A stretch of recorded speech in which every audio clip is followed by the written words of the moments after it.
Hello, I'm Matthew Parry, Director of SME Graduate Employment, the specialist graduate recruitment agency for small to medium sized businesses. Thank you for visiting my channel. Today I'm going to speak about some of the key points that employers need to consider after the interview process. I've previously made a video about some of the issues that can crop up in the selection and interview process. So these are some things to consider. Hopefully you will have got the right candidate after the interviews, and some things to think about after that. So the first thing is making an offer. On occasion, some employers will make a lowball offer, which is less than the market rate, sometimes even less than the candidate's already on. When challenged on this, higher offers often immediately given.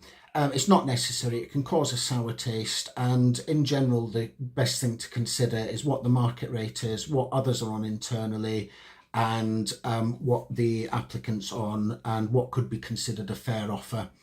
There may still be negotiation and the offer may still need to be increased, but to a realistic amount. If there's a recruiter that you're working with, they can prove invaluable as a go-between. I personally always check salary levels with the clients and the applicants before the process begins to check that the same ballpark figures there, and also discuss that when an offer's made. I'll let a candidate know if they are being unrealistic, and also I would let the employer know if I feel an offer that's going to be made is unlikely to be accepted, potentially preventing an awkward and unnecessary situation. The other thing to bear in mind is that if you do make a low offer and it's accepted, then there's a risk that the candidate's going to be tempted to move at some point for a more realistic salary anyway. So get it right from the outset, and then develop them once they're in the role. Sometimes a candidate will get an offer from another business during the selection process. If an interview has not been set up, I would strongly recommend getting them booked in ASAP, or they may have an interview booked in for another job after an offer has been made. In this case, I would discuss with the candidate how they feel about it. If the other role would not be the preferred option, I would advise they cancel it and accept the preferred offer. But if they were interested in the other role and they would like to attend the interview, I would recommend allowing them a bit of extra time. Even, once they do accept, there can be confidence then on both sides that they've made the right decision and they're fully committed. Also, if an employer insists on an immediate decision, it can cause bad feeling. They will, the candidate will possibly even either decline the offer or accept and then go to the other interview anyway. Having said that, there needs to be a cut-off point, and there could be a risk of losing other candidates if it goes on too long. So I'd say up to a week is reasonable, and certainly if it was an interview that was already pre-booked, they shouldn't be booking in anything else afterwards. I would always ask the candidate to let the other business know that they've got an offer, and to ask them to bring the interview forward. If they don't, then maybe question if they're fully committed to them.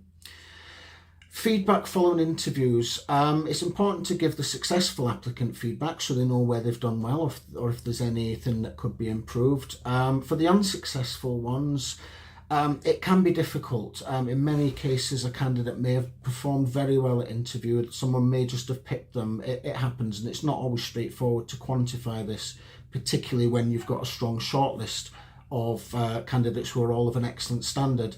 Small margins can make the difference. But it's always good for them to know that they've done well, so it can encourage them.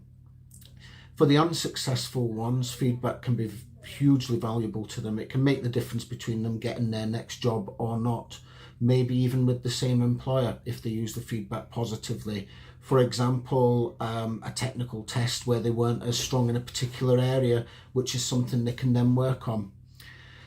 And once the offer's been accepted, it's important that you send out something formal in writing by email ASAP. This would ideally be a contract, but at least it should be some kind of confirmation of the offer. Without this, candidates can become a bit uneasy, especially if they've got to give notice on their existing job. It's also nice to have, have it in writing. It's a comfort. It's also strengthening of the commitment. Once they're on board and started, it's important to keep them feeling welcomed and supported, particularly in the first few weeks. I always keep in contact with them during the initial settling in period and can help with any issues, but they need to feel supported at work too. Sometimes assigning a buddy or mentor to guide them can be beneficial. If you've got a working from home policy, one of the downsides can be a lack of contact between the younger members of staff and experienced colleagues. Even just being around them can help, just as those experienced colleagues were once inexperienced and found things out from others. Even just things like observing behaviour, picking up little things, that it can be a real benefit to them. Just bear in mind as well, for working from home, some graduates may not have the equipment or infrastructure or even room to work from effectively, especially if they're from a lower socio-economic background. Once the new graduates settling in and contributing, you need to make sure they continue to develop and are challenged. Even just giving them little extra things to do, more responsibility, little additions to the role, and make sure you monitor pay levels to make sure they're competitive. If there's any dissatisfaction with anything, there's a chance they could be looking for a new role. There's a lot of sharks circling at the moment, headhunters looking for experienced staff, and they may be receptive to an approach from one of the headhunters if they're not on the right salary level. So I hope that you have found this video useful. If you'd like to see any more videos, there's more on my channel, and at the end of this there's going to be a link to my website where you can see more blogs about the student and graduate employment market, and also recommendations from other businesses that I've helped over the years. Thank you.